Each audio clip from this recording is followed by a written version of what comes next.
Merci de nous retrouver avec Michel Houellebecq et avec Alain Finkielkraut. La proposition sur l'aide à mourir, la proposition sur la fin de vie est donc discutée depuis ce matin à l'Assemblée. Et c'est ce sujet, Michel Houellebecq, qui vous fait sortir de votre réserve. On vous entend très rarement pour dire attention, là il se passe quelque chose que je réprouve parce que ça peut avoir des conséquences sur notre civilisation. Je rappelle en deux mots quel est l'essentiel de cette proposition de loi. Eh bien, faire émerger une aide à mourir à quelques conditions. Et je rappelle donc ces conditions. Il faut être majeur, avoir au moins 18 ans et être apte à exprimer une volonté. Donc être lucide, donc pouvoir l'exprimer soi-même. Deuxièmement, être touché par une affection grave, incurable ou en phase avancée ou terminale. Alors, phase avancée, on a beaucoup dit, c'est un peu flou. Donc, le Haut Conseil de la Santé a précisé les choses. Phase avancée, entrer dans un processus irréversible marqué par l'aggravation de l'état de santé. Il faut ensuite être sujet à des souffrances physiques ou psychiques insupportables et réfractaire au traitement. Qu'il n'y ait pas de traitement pour cela. Donc, à ces conditions, on peut être éligible à l'aide à mourir donc par les médecins. Donc c'est 2 médecins minimum qui constitueront un collège, qui réfléchiront en l'occurrence au cas qui leur est soumis, et il y aura une période de rétractation possible pour celui qui aura pris cette décision. Voilà pour l'essentiel. Michel Houellebecq, vous dites, mon opposition, elle est d'abord née pour des raisons privées, avant même les considérations philosophiques. Pourquoi ? Je pense que, en fait, à peu près tout le monde est dans ce cas finalement. Les personnes les plus motivées pour l'euthanasie ou contre l'euthanasie, c'est tous pour des raisons privées. Une expérience. Oui. Et bon, pour le dire un peu brutalement, c'est assez rarement personnel. Enfin, les concernant eux directement. C'est surtout les gens qu'ils ont vu mourir. Et bon, pour le dire simplement, ceux dont la personne qu'ils aimaient est morte en soins palliatifs sont contre l'euthanasie, et ceux qui n'ont pas eu le droit aux soins palliatifs sont pour l'euthanasie. C'est à peu près aussi simple que ça. Ce sont 2 expériences que vous avez vécues ? Oui, personnellement oui. Les soins palliatifs, c'est apparu, comme ma grand-mère est morte, ça n'existait pas. Je veux dire, Claire Fourcade, qui a été la principale personne qui en a parlé, enfin, elle s'est lancée là-dedans parce que quand elle a commencé comme jeune médecin, elle était choquée par la manière dont les gens mouraient. Donc elle a décidé qu'il fallait faire quelque chose. Elle a fait quelque chose et ça a tout changé à mon avis. Si vous voulez, pour moi, l'euthanasie, c'est vraiment une solution du passé, quoi. Une solution du passé ? Oui, la solution de l'avenir, c'est les soins palliatifs. C'est ça qu'il faut... C'est l'autre sujet, l'autre proposition de loi qui a été votée à l'unanimité. Et on a dit ça suffit, on peut s'arrêter là. Et même il faut s'arrêter là, je pense. Est-ce qu'il n'y a pas des cas où les soins palliatifs ne sont pas adaptés ? Alors écoutez, là, bon, alors, là j'ai quand même vérifié auprès de Claire Fourcade surtout et d'autres médecins. La douleur physique peut être vaincue. Dans tous les cas. Dans tous les cas. Ça, il faut vraiment le savoir. Parce que je pense que ça reste le point fondamental. La douleur physique. Il y a aussi des personnes qui ne souhaitent pas bénéficier des soins palliatifs. Absolument. Pourquoi ? Alors peut-être que là, je voyais que vous disiez absolument... je voudrais en préalable quand même dire que dans cette affaire, je ne suis pas militant. Si vous voulez, j'aborde le sujet dans la crainte et le tremblement, avec modestie et sollicitude. Je ne comprends pas ce qu'on dit quand on parle de mourir dans la dignité. Il n'est pas indigne de vouloir vivre jusqu'à son dernier souffle. Il est indigne, en revanche, de comparer l'aide active à mourir au programme hitlérien d'euthanasie. Il est indigne, comme Philippe de Villiers, de parler de légalisation du meurtre, car c'est la demande d'un patient en l'occurrence, qui s'exprime. Et ce n'est pas seulement... J'ai vu des cas autour de moi, mais quand je dis c'est privé, c'est aussi personnel. J'arrive à l'automne de ma vie et je n'ai envie ni de mourir trop tôt, ni de mourir trop tard. Et je pense, comme beaucoup de gens de mon âge, aux maladies neurodégénératives, qui d'ailleurs ne sont pour la plupart pas éligibles au suicide assisté, hélas. Mais qu'est-ce qui se passera si demain on m'apprend que j'ai cette maladie? Parce que quand on me l'apprendra, je serai très lucide pour le comprendre. Je serai très lucide. Et alors, les soins palliatifs ne peuvent absolument rien pour les maladies neurodégénératives, ni d'ailleurs, on en parlera peut-être tout à l'heure, pour la maladie de Charcot. Alors qu'est-ce que je vais faire? Et je voudrais citer le cas d'un médecin. Neurodégénératif, pardon, j'explique, c'est Alzheimer la plus connue. Voilà. Alzheimer la plus connue, il y en a d'autres, etc. C'est ce que le grand romancier Serge Rezvani parle de l'immense chagrin de se savoir en état de destruction mentale. Et c'est à propos de sa femme, d'ailleurs, sa femme aimée, qu'il s'exprime. Mais un autre écrivain, Hugo Claus, il a appris qu'il avait ça. Et donc, il a continué à vivre. Et puis, peu à peu, ses facultés se sont détériorées. Donc, il a décidé d'en finir. Il est belge. Il a la chance d'être belge. Donc, il est dans une maison prévue à cet effet. Il n'est pas mort entubé dans un hôpital, soins palliatifs ou d'autres. Il est mort, il a sabré de champagne avec sa femme et il a eu droit à cette piqûre. Il a eu droit à cette piqûre. Je ne vois pas là un recul de la civilisation. Alors, le lui refuser serait peut-être un recul de la civilisation. Michel Houellebecq. Au nom de quoi, finalement, ce que dit Alain Finkielkraut, refuser à cet écrivain belge le droit de mourir, s'il le souhaite, étant donné qu'il est à la fin de sa vie et qu'il est atteint par une incurable. Je suis toujours désolé d'être en désaccord avec Alain Finkielkraut, mais ça arrive souvent. Le cas de la maladie de Charcot, j'ai le souvenir d'une tribune dans le Figaro d'un chercheur consacré sa vie à la maladie de Charcot et qui finissait par être un peu agacé qu'on prenne tout le temps la maladie de Charcot comme exemple de la chose horrible et incurable, alors que lui passait quand même toutes ses journées à essayer de trouver des cures, quoi. Je trouve une des caractéristiques de l'Occident, auquel je suis attaché, a toujours été de faire confiance à la science et à la technique. Et bon, à vrai dire, en plus, la science médicale est une de celles qui progresse le plus rapidement en ce moment, quoi. Donc, il suffit parfois de laisser quelques mois de répit pour qu'on trouve un nouveau médicament. C'est une chose qu'il ne faut absolument pas négliger. On peut trouver. Alzheimer, effectivement, à l'heure actuelle, on ne peut pas le guérir. On peut le ralentir. Et ralentir largement peut être suffisant pour trouver un traitement. C'est absolument pas... Non, mais vous me regardez comme si je disais Je ne crois pas. Une absurdité. La médecine fait des progrès dans la connaissance du cerveau, mais elle remplace tout. Notre corps est un gigantesque appareil. Il y a un appareil qu'elle ne remplace pas, c'est le cerveau. C'est le cerveau. Vous êtes... Jusqu'à présent, il n'y a eu aucun véritable progrès médical. On peut ralentir dans le cas d'Alzheimer. On peut réellement ralentir, hein. Et bon, c'est déjà ça. Et écoutez, vous venez de dire, vous pouvez pas dire, on pourra pas la guérir. On pourra peut-être. Il y a des gens qui passent leur journée à ça quand même. Et en attendant, peut-être. En attendant. Et écoutons Charles Bietri, parce que puisqu'on parle de la maladie de Charcot, le cas de Charles Bietri a beaucoup ému, notamment parce qu'il s'était adressé au président de la République. Il est atteint de la maladie de Charcot depuis 8 ou 9 ans, diagnostiqué il y a 4 ans environ.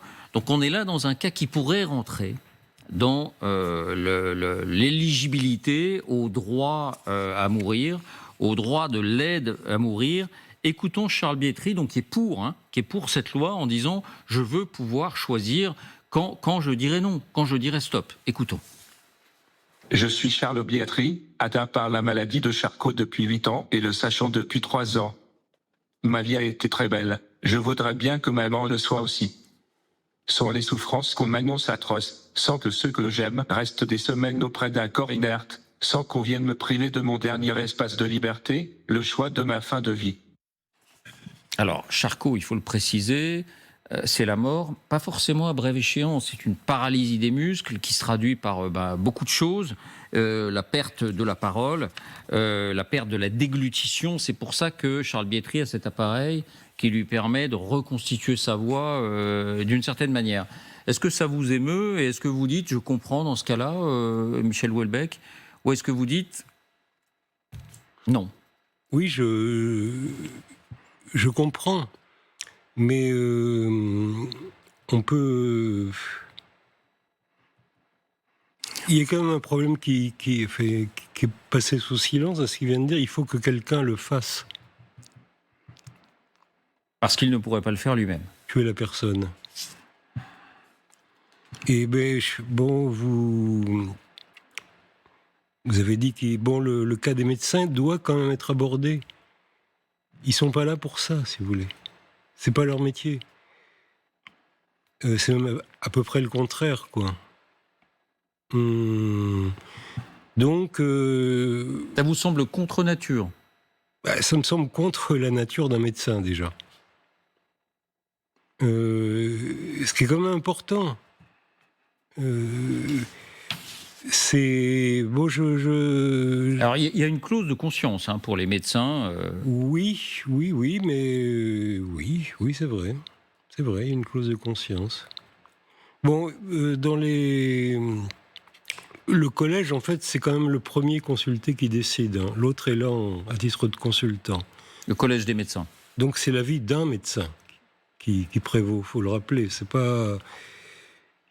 Il y a... Et si les deux ont des avis contradictoires, c'est le premier médecin qui gagne, je veux dire. Mais vous dites, au fond, pour moi, c'est une rupture dans la civilisation. En quoi? C'est une rupture, mais c'est une rupture beaucoup plus vaste, si vous voulez. Souvent, vers quoi on se dirige, c'est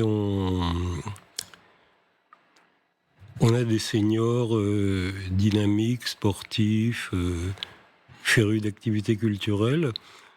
Bon, après, quand ça marche plus, on les parque dans des EHPAD, qui sont des mouroirs, en fait. Après, quand l'EHPAD ne marche plus, on les euthanasie. Puis ensuite, pour que les oublier complètement, finalement, je ne sais plus si on dit incinération ou crémation. Enfin, les deux ont des connotations désagréables. Mais voilà, donc c'est une modification globale. C'est pour ça que je suis surpris que vous soyez... Et l'euthanasie est la clé de voûte du dispositif, si vous voulez. C'est quand même une diminution du prix qu'on accorde à un être humain. C'est tout un processus. Alain? Alors, en vous écoutant, je pensais à quelques phrases de Milan Kundera dans L'insoutenable légèreté de l'être. Il dit, par rapport à l'homme, le chien n'a guère de privilèges. Il en a un seul qui est très appréciable, Dans son cas, l'euthanasie n'est pas interdite par la loi. Et il ajoute, il a droit à une mort miséricordieuse. Quand le médecin ne peut plus aider à vivre, je crois qu'il est dans son rôle en aidant à mourir. Il s'agit vraiment d'une mort miséricordieuse et ce n'est pas la fin de la civilisation que, justement, de l'accorder à ceux qui le demandent et pour lesquels il n'y a guère d'autres alternatives. Et maintenir le pouvoir décisionnaire dans les seules mains du médecin n'est pas, à mon avis, une preuve de haute civilisation. Michel Houellebecq a signé un texte avec Emmanuel Hirsch et Laurent Frémont où il est dit « Une société qui commence à organiser la mort de ses membres les plus vulnérables cesse peu à peu de croire à la valeur intrinsèque de la vie humaine. » Oui, eh bien, d'abord, il ne s'agit pas d'organiser la mort, il s'agit de répondre à un désir. Et encore, alors, quand on sait qu'il n'y a rien à faire, là où je vais quand même, dans le sens de Michel Houellebecq, c'est que j'ai pu lire dans le Journal of Bioethics, les personnes sur le point de perdre leur identité morale ont le devoir de s'y primer afin d'éviter à leurs proches un lourd fardeau émotionnel et financier. Et ça, c'est très grave.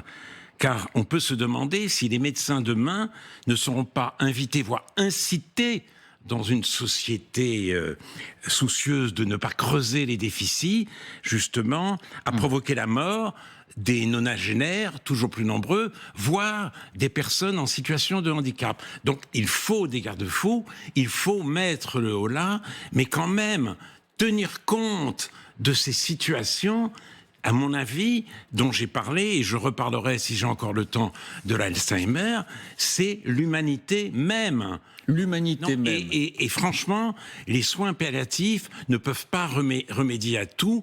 Il y a des cas, j'en citerai peut-être, d'acharnement palliatif. Donc ça va avec les soins palliatifs. C'est très bien comme ça, mais cette façon dont les médecins et les infirmiers des soins palliatifs veulent écarter toute aide à mourir relève de l'idéologie et non de la compassion. L'humanité même. Mais ça ne relève pas de l'idéologie, ils veulent pas le faire.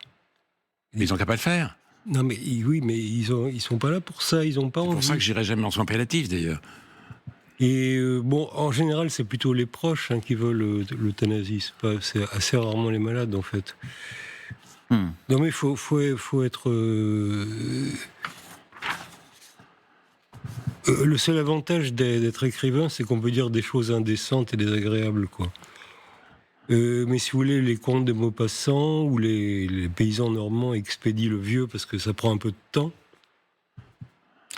Alors là, vous avez entendu, dans les garde-fous, dans les conditions d'éligibilité, il y a la possibilité d'exprimer ce souhait. La personne qui ne peut plus exprimer ce souhait, c'est d'ailleurs, ça a été une des discussions, c'est que les directives anticipées ne sont pas prises en compte. Il faut que la personne mais c'est un peu... puisse le dire. Et heureusement. C'est quand même un peu ridicule de faire des directives anticipées 30 ans à l'avance alors qu'on ne sait pas où on en sera à ce moment-là, quoi. Personne ne sait.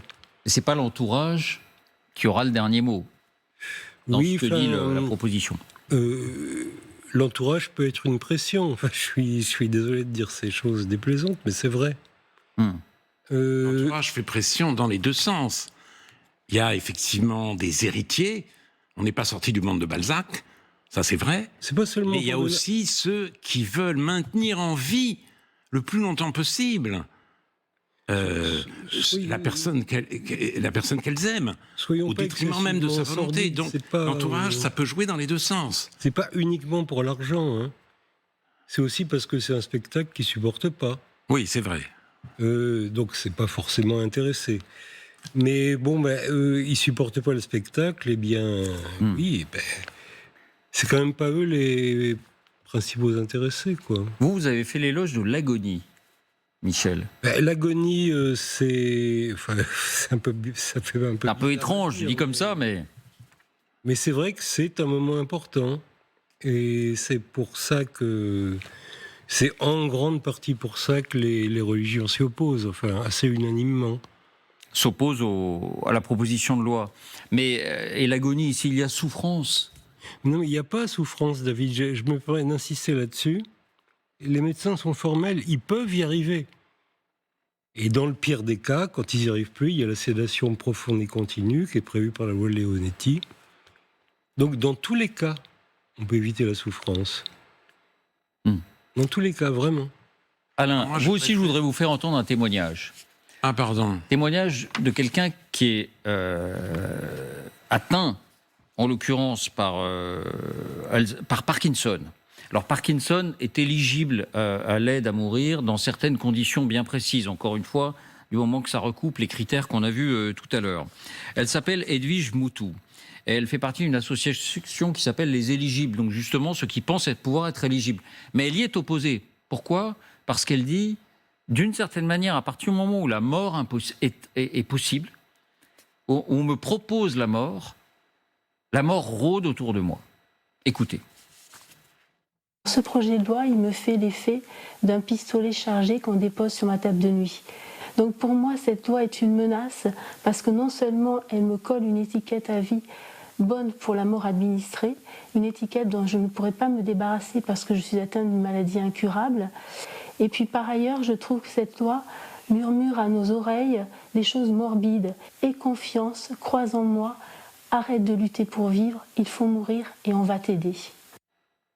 Le seul fait d'avoir la possibilité de recourir à cette possibilité change mon rapport à la vie et à la mort. C'est ce qu'elle dit. Mais Oui, je la comprends très bien. honnêtement, Mais aussi recourir à cette possibilité peut être pour d'autres patients un soulagement. Il se dit, ben oui, comme ça, si ça devient trop douloureux, je peux effectivement demander à la médecine de m'aider à mourir. L'agonie, dit Michel Houellebecq, et je suis sensible à ce qu'il dit. Moi, je me souhaite, et je souhaite à mes proches, une belle mort. C'est-à-dire ne pas mourir entubé à l'hôpital. Et je pense au film de Denis Arcand. Je ne sais pas si vous l'avez vu, Les Invasions barbares. Dans ce film, l'un des personnages est atteint d'un cancer terminal. La médecine ne peut plus rien pour lui.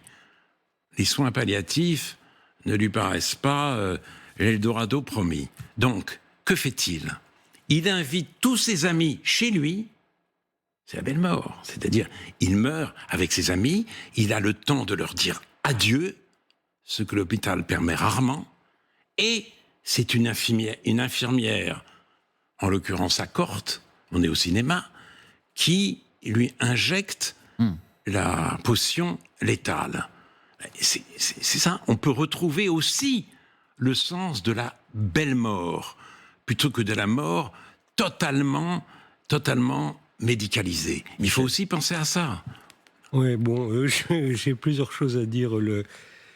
La première, c'est que on sent bien, le mot éligible déjà porte en lui-même quelque chose d'un peu sinistre, quoi, quand même.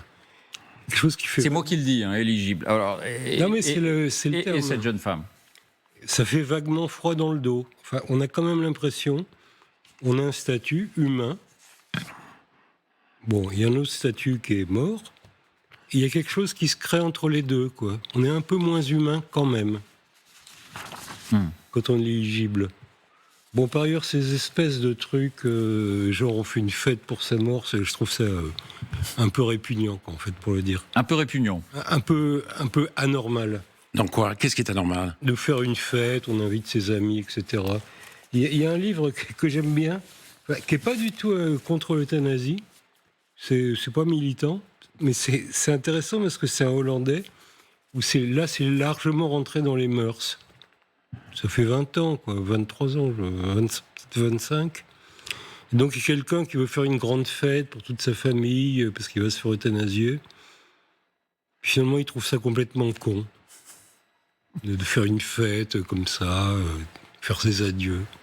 Partir en présence des gens qu'on aime, j'imagine. C'est ainsi qu'Alain décrivait la scène du film. Il trouve ça lamentable et faux, et je trouve ça lamentable et faux. De partir avec les gens qu'on aime ? C'est pas gai, la mort, si vous voulez. Bah oui, d'accord, mais de partir avec les gens qu'on aime, plutôt qu'avec des infirmières et des médecins, et totalement entubés, c'est pas la peine d'en rajouter dans l'horreur. Attendez, les gens qu'on aime ont le droit de venir dans les soins palliatifs. J'y suis allé, je sais bien. Il y a même les chiens qui peuvent venir, c'est vraiment sympa. Bref, transformer ça en une espèce de chose gaie. Personne n'a dit que c'était gai. Bah si, dire adieu, c'est pas gai. Si, personne n'est gai quand il dit adieu. Une fête. C'est pas une fête. C'est tragique. Il faut pas perdre le sens des choses. C'est tragique, et donc on dit adieu, et le faire à la maison, c'est mieux que de le faire à l'hôpital. Ah ben oui, non, mais il y a des soins palliatifs à domicile. Ça, c'est la meilleure des solutions. Il y a deux désirs qu'expriment les gens. Hein. Le premier, pas avoir mal. Le second, rester chez eux. Mourir chez eux. Vous pouvez consulter tous les mourants, ils vous diront pareil. Il nous reste quelques minutes et je voulais signaler, Michel Houellebecq, que vous publiez dans quelques jours ce livre, Combat toujours perdant, Oui. aux éditions Flammarion. Ce sont des poésies, mais ce sont aussi, parmi ces poésies, les paroles d'un futur album avec Frédéric Lowe qui va sortir. Alors, on ne va pas empiéter sur la promotion, pardon de parler vulgairement, on passe des grands sujets. Mais je voulais vous poser une ou deux questions, parce qu'ici, on est la chaîne de la géopolitique notamment, et qu'alors ce livre, pardon pour le cliché, il est crépusculaire, il est sombre. Vous êtes d'accord ? Oui, je suis d'accord. Ouais. Bon. On ne va pas non plus mentir aux gens. Hein, c'est pas... Premier poème, Occidentaux qui voulaient vivre, vous êtes en fin de partie. Et accessoirement, mais vous pouvez encore me suivre et quitter votre espace imparti. Autre poème, notre envie de vivre est partie, a commencé sa transhumance.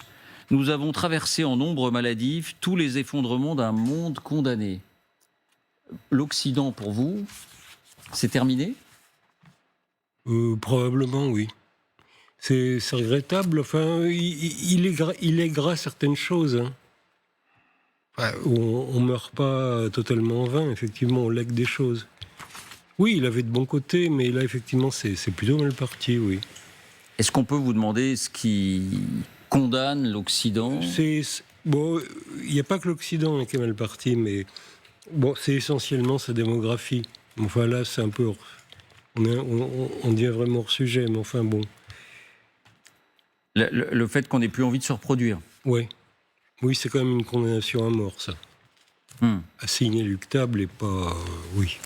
Alors, est-ce que c'est l'homme occidental seulement ou non, ça va pas tellement mieux en Extrême-Orient non plus. Japon, Corée, c'est mal parti aussi. Alain ?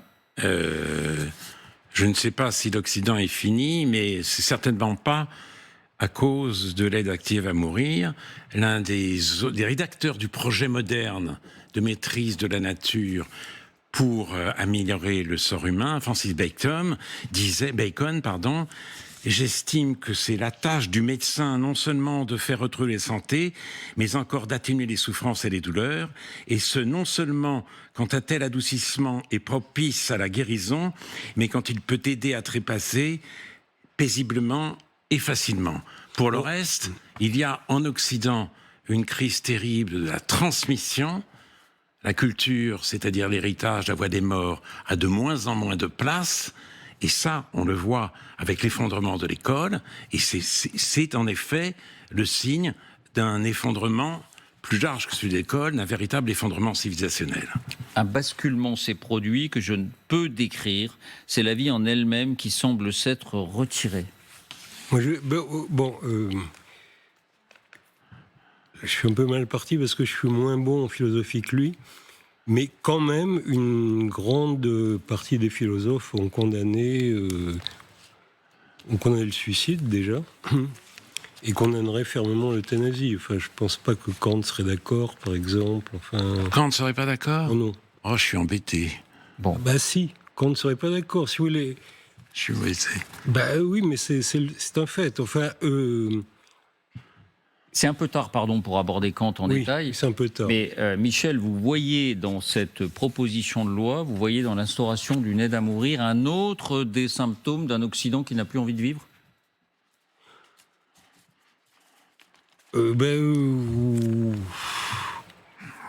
Oui, enfin, c'est une diminution de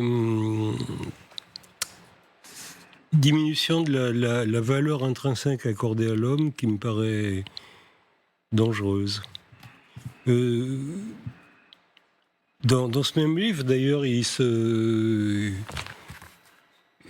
Écoutez. Le personnage principal se marie avec une femme venue plutôt d'un pays du Sud et qui dit « Qu'est-ce que vous avez, vous voulez plus vivre ? Enfin, vous voulez plus... c'est quoi ces histoires de dignité ? Ça veut rien dire, enfin, etc. » Donc, non, des gens qu'on... c'est plutôt... Bacon, pour moi, c'est quand même une part de la décadence, malgré tout. Même s'il a... Bon, à part sur le plan de la méthode scientifique, ce qui n'est pas rien, je vous l'accorde. Moi, je dois dire, pour finir, que j'ai peur de la mort et de la mort dans la vie. J'ai peur de mourir trop tôt et de mourir trop tard. L'hébétude, la prostration totale, c'est terrible. Et j'espère de la civilisation qu'elle peut évidemment me faire échapper à ce cauchemar. Bon, en fait, je me permettrais de dire que vous en savez rien déjà. C'est-à-dire que on ne sait pas bien ce qu'il y a dans la tête de quelqu'un qui a la maladie d'Alzheimer, quoi. Vous aurez peut-être une vie intérieure très riche quand même si vous ne pouvez plus tellement vous souvenir et ni communiquer.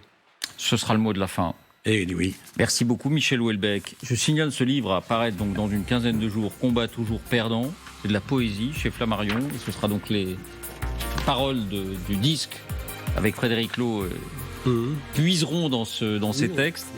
Alain Finkielkraut, Le cœur lourd chez Gallimard. On en avait parlé ici même.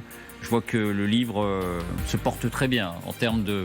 Ouais, il rencontre son public, comme on dit, de façon un peu savante. Merci beaucoup à vous deux pour ce débat.